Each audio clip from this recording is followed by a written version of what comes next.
25 গজ দূর থেকে ফ্রি কিকে দুর্দান্ত এক গোল। অভিষেকেই নজর কেড়ে নিলেন রোনান সুলিভান। সাফ অনূর্ধ্ব-20 চ্যাম্পিয়নশিপে পাকিস্তানের বিপক্ষে লাল সবুজের জার্সি গায়ে নিজের অভিষেক ম্যাচটিকে স্বর্ণালী ফ্রেমে বাধাই করে রাখলেন যুক্তরাষ্ট্রে বড় হওয়া বাংলাদেশি বংশোদ্ভূত এই ফুটবলার।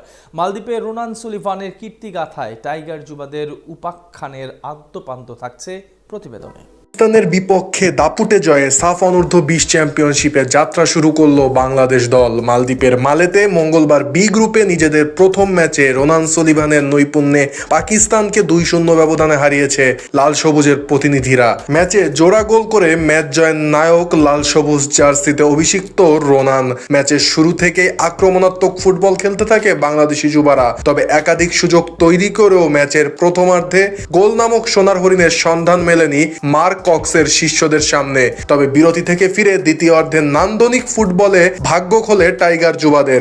ম্যাচের 53 মিনিটে বল পায় পাকিস্তানের ডি বক্সের দিকে দুরন্ত গতিতে ছুটে যান নাজমুল হুদা ফয়সাল। তবে এ সময় 16 বছর বয়সী টাইগার এই অ্যাটাকিং মিডফিল্ডারকে ডি বক্সের বাইরে ফাউল করে বসেন পাকিস্তানি মিডফিল্ডার জাইন ইমরান। এতে ফ্রি কিক পায় বাংলাদেশি যুবারা। আর ফ্রি কিকে 25 গজ দূর থেকে দুর্দান্ত এক গোলে বাংলাদেশকে 1-0 গোলে এগিয়ে দেন রোনান সুলিভান। এ সময় মাঠে অবস্থিত বাংলাদেশি সমর্থকদের উল্লাসে কেঁপে ওঠে মালদ্বীপের আকাশ বাতাস।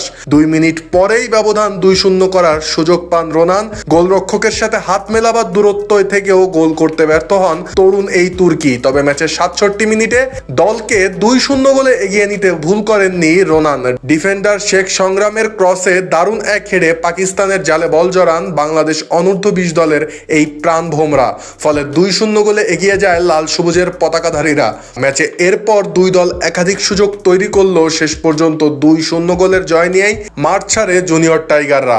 আর দুর্দান্ত নৈপুণ্য দেখানো রোনানের জোড়া গোলে বাংলাদেশের জয় অনেকটাই নিশ্চিত হয়ে যাওয়ার পর ম্যাচের 90 মিনিটে রোনানকে তুলে নেন কোচ মার্ক কক্স। উল্লেখ্য যে বহুদিন ধরেই দেশের ফুটবলে বহুল আলোচিত নাম রোনান সুলিভান ও ডেকলান সুলিভান। মার্কিন পেশাদার ফুটবলে দারুণ নৈপুণ্য দেখানো এই দুই ভাই অবশেষে সকল জল্পনা কল্পনার অবসান ঘটিয়ে পা রাখেন বাংলাদেশের মাটিতে। লাল সবুজের জার্সি গায়ে সাফ অনূর্ধ্ব-20 চ্যাম্পিয়নশিপে অংশ নিতে ডাক পান বাংলাদেশ দলে।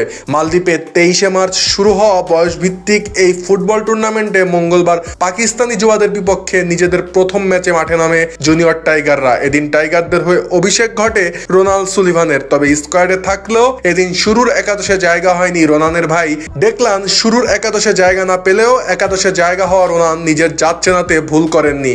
একের পর এক আক্রমণে ছিন্ন ভিন্ন করে দেন পাকিস্তানের রক্ষণভাগ। ফলে ধারাভাষ্য কক্ষে এদিন রোনানের খেলার ভূয়সী প্রশংসা করেন ভিনদেশি ধারাভাষ্যকাররাও। সামাজিক যোগাযোগ মাধ্যমেও নেটিজেনদের প্রশংসায় ভাসছেন রোনান। তবে এই এক ম্যাচ দেখেই মন্তব্য করতে চান না কেউ কেউ। তাদের মতে আগামী 28 মার্চ ভারতীয় যুবাদের বিপক্ষে এবং পরের রাউন্ডগুলোতে রোনানকে পর্যবেক্ষণ করা জরুরি। তবে বল পায়ে রোনানের যে ক্ষিপ্রতা, তাতে নিঃসন্দেহে বলা যায় যে হামজা শমীদদের দেখানো পথে দেশের ফুটবলকে অনন্য উচ্চতায় নিতে সক্ষম কিশোর এই ফুটবলার।